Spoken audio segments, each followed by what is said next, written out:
అందరికీ నమస్కారం. టెక్కలిలో శ్రీ వైఎస్ జగన్మోహన్ రెడ్డి గారి జన్మదిన వేడుకల సందర్భంగా కేడీ బ్రదర్స్లో ఒకడైన ధర్మాన కృష్ణదాస్ అక్కడికి విచ్చేసి కేక్ కట్ చేసి అసందర్భ ప్రేలాపన ప్రేలాడు. కులాహంకారాన్ని ప్రదర్శించాడు. ఎంతగా అంటే తమ్మినేని సీతారాం గారి మీదనే మాట్లాడాడు. తమ్మినేని సీతారాం గారట బలహీనమైనటువంటి వ్యక్తి అంట. ఆయన వృద్ధుడని భావం వచ్చేటట్లు, మరి సమర్థుడైనటువంటి వ్యక్తిని ఎంపీగా పెడతాం త్వరలో. ఈ రోజు వరకు సీతారాం గారే ఇన్ఛార్జిగా ఉన్నారు. అతి త్వరలో ఆయన్ని పక్కకు తప్పించేసి రాజ్యసభకో ఎమ్మెల్సీకో పంపిస్తాం, మరి ఎంపీ అభ్యర్థిగా మరో వ్యక్తిని అనౌన్స్ చేయబోతున్నాం అని జిల్లాలో వైఎస్ఆర్ కాంగ్రెస్ పార్టీని సర్వనాశనం చేసే విధంగా అడుగులు వేశాడు. ఇప్పటికే చాలా కష్టాల్లో ఉన్నారు. జగన్మోహన్ రెడ్డి గారికి తప్పుడు సమాచారాలు ఇచ్చి జగన్మోహన్ రెడ్డి గారిని ఇష్టానుసారం తిట్టి తూర్పార పట్టి ఇప్పుడు కేడీ బ్రదర్స్ యొక్క అవగాహనలో భాగంగా వైఎస్ఆర్ కాంగ్రెస్ పార్టీని సమూలంగా నాశనం చేయాలి అన్నదే ప్రధాన ధ్యేయం. మరి కులాహంకారం ప్రదర్శిస్తూ సీతారాం గురించి ఆయన ఆడిన మాటలు ఈ వీడియోలో ఒకసారి వినండి. శ్రీకాకుళం పార్లమెంట్ కూడా ఒక బలమైన అభ్యర్థిని మరి పెట్టాలని చెప్పి జగన్మోహన్ రెడ్డి ఆలోచిస్తున్నారు. తొందరగానే అభ్యర్థిని ఇప్పటికి నియోజకవర్గ సమన్వయకర్తగా మన గౌరవనీయులు పెద్దలు మాజీ స్పీకర్ సీతారాం గారికి అనౌన్స్ చేశారు. మరి కొద్ది కాలంలో ఆయనతో మాట్లాడి ఆయనకి ఇంకా ఉన్నతమైన పదవి ఏ రాజ్యసభనో లేకపోతే ఏ కౌన్సిల్లోనో ఇచ్చి భారీగా ఇచ్చి మరి ఇంకొక యువకుడైన అభ్యర్థినో లేకపోతే అనుభవం అభ్యర్థినో పెట్టి శ్రీకాకుళం జిల్లాలో అన్ని నియోజకవర్గాలతో పాటు పార్లమెంట్తో సహా మరి సమూలంగా గెలాలని చెప్పి ఆయన ఆలోచన చేస్తున్నారు. విన్నారు కదా, ఇప్పుడు మీకు అర్థమై ఉండాలి. తమ్మినేని సీతారాం గారంట బలమైనటువంటి వ్యక్తి కారు, ఒక బలవంతుడైనటువంటి వ్యక్తిని ఎంపీగా తీసుకొస్తారంట. ఇప్పటి వరకు అతను ఇన్ఛార్జిగా ఉన్నారు, ఆయన తీసేద్దాం. బలమైనటువంటి వ్యక్తిని తీసుకొద్దాం, యువకుడిని తీసుకొద్దాం, అనుభవజ్ఞుడిని తీసుకొద్దాం. కృష్ణదాస్, నీకు స్పష్టంగా అడుగుతున్నాను, అసలు తమ్మినేని సీతారాం గారి గురించి ఒక్కసారి నేను చెప్పాల్సిన అవసరం వచ్చింది. 1980లోనే, అంటే ఆయన 22-21 సంవత్సరాల వయసులో షుగర్ ఫ్యాక్టరీ ప్రెసిడెంట్. 1983లో రామారావు గారు పార్టీ పెట్టిన తర్వాత 26 సంవత్సరాలకే మొట్టమొదటిసారిగా ఎమ్మెల్యే.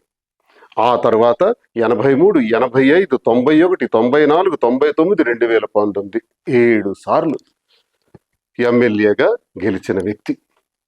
అంతేకాకుండా మినిస్టర్ ఫర్ మున్సిపల్ అండ్ హైదరాబాద్లో స్పోర్ట్స్ పాలసీని కూడా తీసుకొచ్చినటువంటి అగ్రగామి స్థాయి నాయకుడు.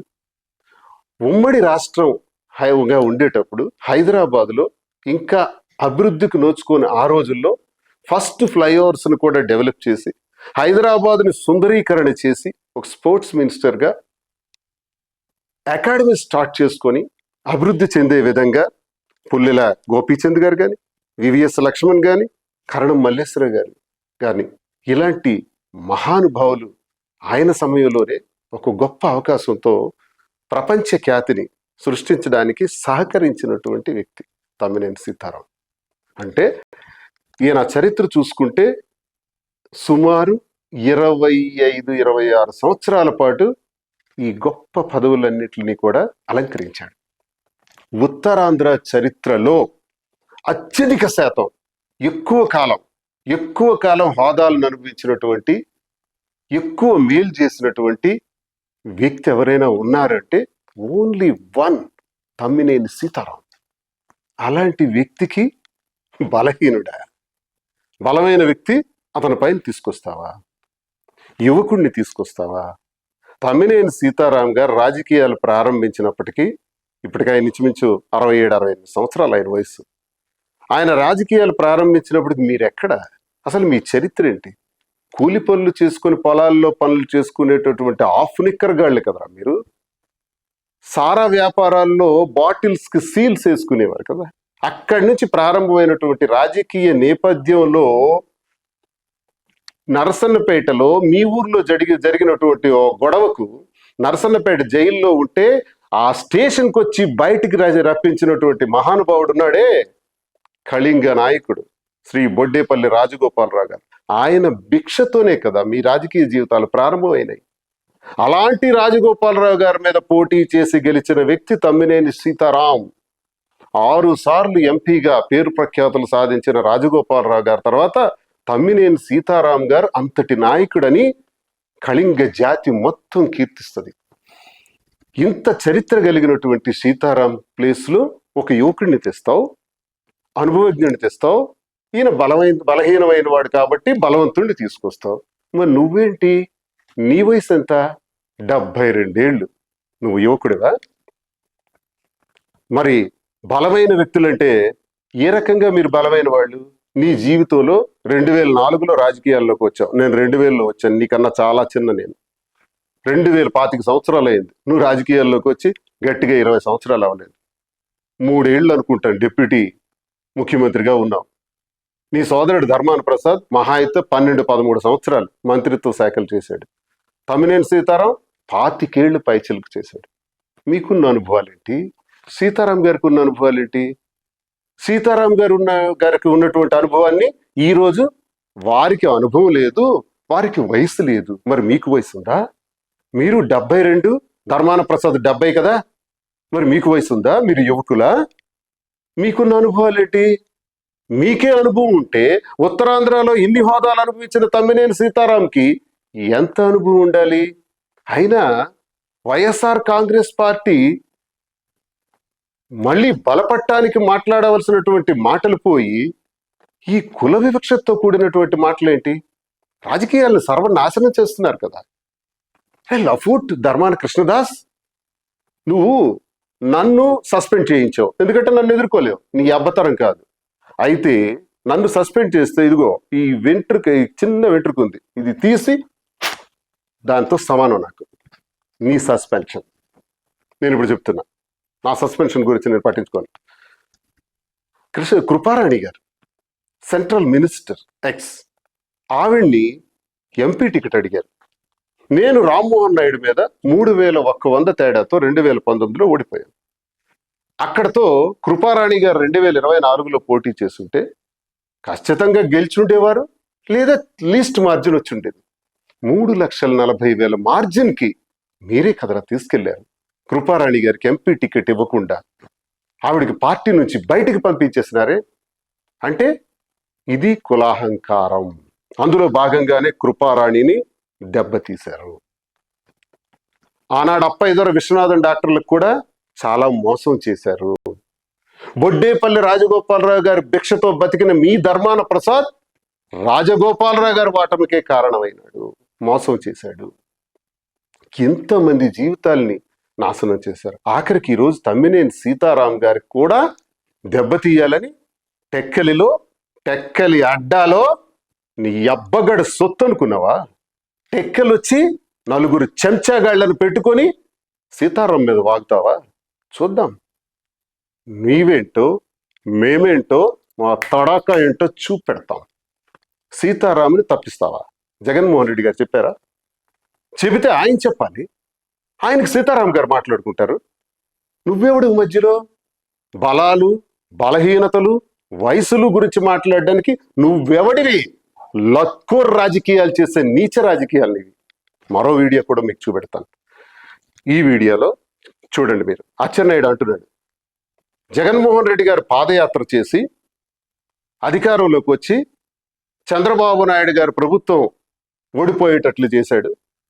ఈరోజు మేము అధికారంలోకి వచ్చాం, వచ్చిన తర్వాత చాలా మందిని పార్టీలోకి పిలిస్తే మేము ఎలా వస్తాం? జగన్మోహన్ రెడ్డి అనే ఒక భూతం ఉంది, ఆ భూతాన్ని మేము ఎలా ఎదుర్కోగలమంటే ఆ భూతాన్ని 1000 అడుగులు గొయ్యి తీసి పాతేస్తాము. చంద్రబాబు నాయుడు అంటే ఇదివరకటి చంద్రబాబు నాయుడు కాదు అని జగన్మోహన్ రెడ్డి గారిని భూతంతో పోలుస్తూ అచ్చెన్నాయుడు మాట్లాడాడు. ఈ వీడియో చూడండి. మోసం చేస్తే ఓట్లేసి చంద్రబాబు నాయుడికి దించిస్తే మళ్ళీ ఆంధ్ర రాష్ట్రం 25 సంవత్సరాలు వెనక్కి వెళ్ళిపోయింది.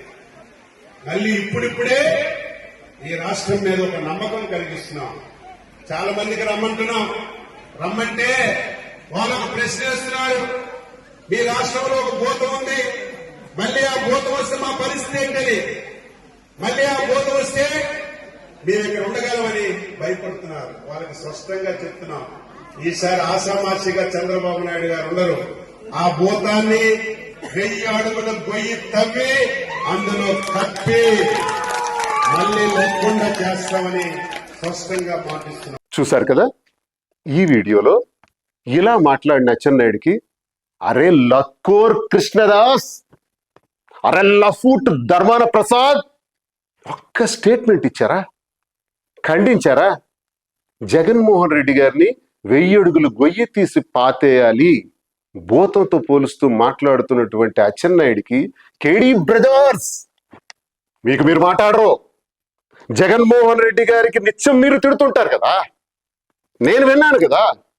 నీ తమ్ముడైతే కోళ్ల ఫారం లాంటిది అన్నాడు కదా ధర్మాన ప్రసాద్.